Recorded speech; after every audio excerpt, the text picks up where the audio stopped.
Eh bien, on va vous présenter maintenant la partie jeu initié de notre sélection pour ces fêtes de fin d'année.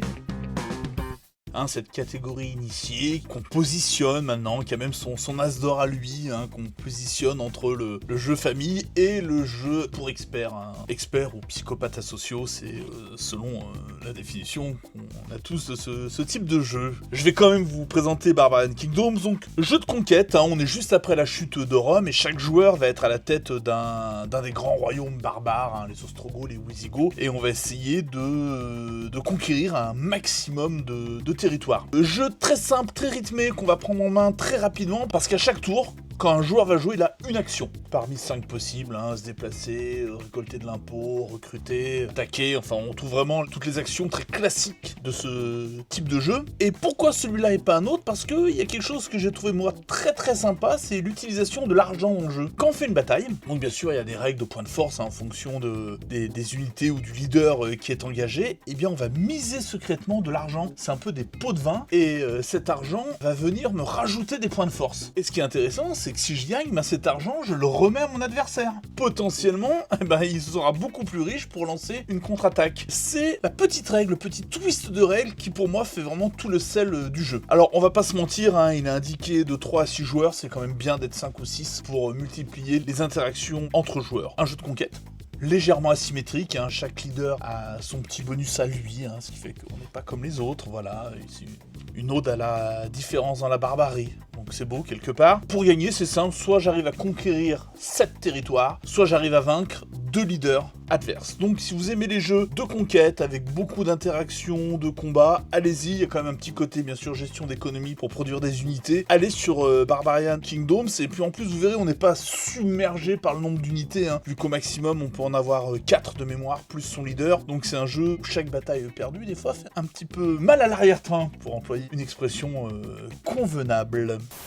Art Society, on est sur un jeu plutôt de placement de tableaux. Chaque joueur va avoir son plateau personnel à compléter. Donc il y a un petit côté enchère, ensuite on vient récupérer les tableaux, on vient les placer sur son plateau personnel, mais il y a des conditions pour pouvoir les placer. Donc on peut pas mettre 2 sujets identiques côte à côte, on va essayer quand même de mettre des croûtes sans défoncer tout ce qu'on a commencé à placer. Pas de sujet identique, c'est ça? Ouais, tout à fait.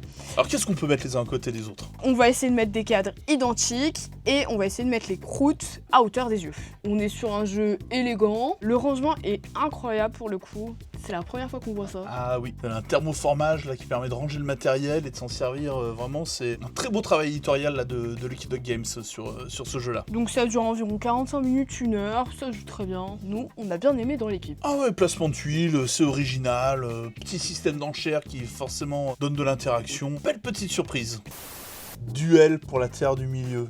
Alors ce jeu, il a une histoire, Le démonstrateur Asmodée vient nous présenter bien sûr les nouveautés. On en profite pour saluer notre Magnus à nous. Et puis il me dit, écoute, on a la revisite de Seven Wonders, Duel, en mode Terre du Milieu. Alors bon, voilà, moi, j'avoue, quand il me dit ça, je fais ok, t'es gentil, réhabillage d'un grand classique pour en vendre, pourquoi pas, mais voilà. On est prudent sur ce genre de jeu. Exactement. Et puis là, il nous fait jouer. Et là, incroyable. C'est pas du tout un coup marketing, c'est vraiment une revisite du jeu d'Antoine Boza et de Bruno Catala. C'est à la fois plus simple à jouer, les règles sont épurées, et en même temps, c'est tellement plus profond en termes de gameplay, de possibilités de victoire, même de choix tactiques au niveau de l'opportunité. Ne serait-ce que cette petite carte de la Terre du Milieu, on va pouvoir placer et déplacer des armées. C'est tout bonnement incroyable. S'il y en a un que vous devez avoir dans votre ludothèque, on va le dire souvent en fait ça, mais parmi ceux où il faut pas passer à côté, vous avez vraiment cette revisite de Seven Wonders Duel en mode Seigneur des Anneaux, c'est... Un banger. Mais oui.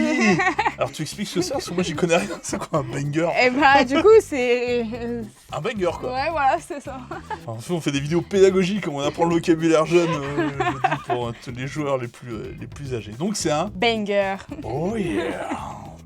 Pour moi, c'est un jeu qui aurait dû tout fracasser. C'est peut-être ce qui qui est sorti de mieux dans l'année en 2 joueurs, et ben il a pas eu la carrière commerciale qu'il mérite, et du coup, je me vexe, je te laisse en parler. Sur le match du siècle, on est sur un jeu à 2 joueurs, 2 plateaux. C'est un jeu asymétrique qui va reproduire le championnat d'échecs de 1972. Donc on va chacun avoir sa couleur d'échecs, on va venir les déplacer sur le plateau, on va éviter de prendre trop de coups de fatigue. Nous sommes sur un super jeu de gestion de main, d'affrontement complètement asymétrique. Les subtilités du jeu se révèlent petit à petit. Vraiment, ça a été un gros coup de cœur de nos journées lyonnaises de chez Gigamic. Alors, Hit Them All, jeu qui arrive sans faire de bruit.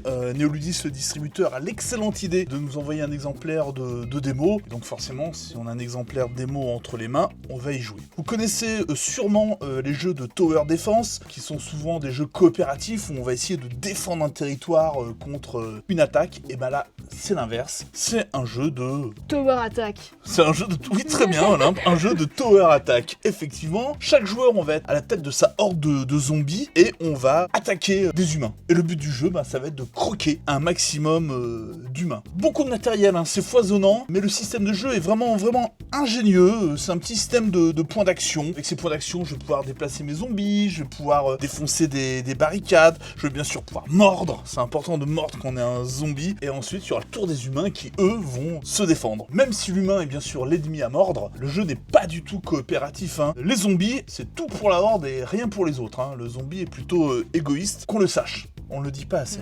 Un jeu ingénieux, avec des zombies, en plus 2 plateaux de jeu vraiment différents qui proposent 2 expériences de jeu complémentaires. C'est vraiment la belle petite surprise là de l'automne qu'on n'avait pas vu venir, Hit Them All. Diluvium, des copains de Nuts Publishing, c'est ce qu'on appelle dans le jargon un jeu 4X. D'habitude, ces jeux 4X, c'est des gros jeux de conquête, de combat, d'exploration, d'exploitation de ressources. Petit coup de génie d'Anthony Guilin, j'espère que je n'écorche pas son nom, l'auteur, qui a réussi vraiment à rassembler l'essence même de ces gros jeux 4X pour un jeu qu'on va jouer finalement, allez, en 1 heure, quand on connaît bien les règles, en 2 heures sur les premières parties. Et en 4 heures si on s'appelle Missoum. C'était une balle.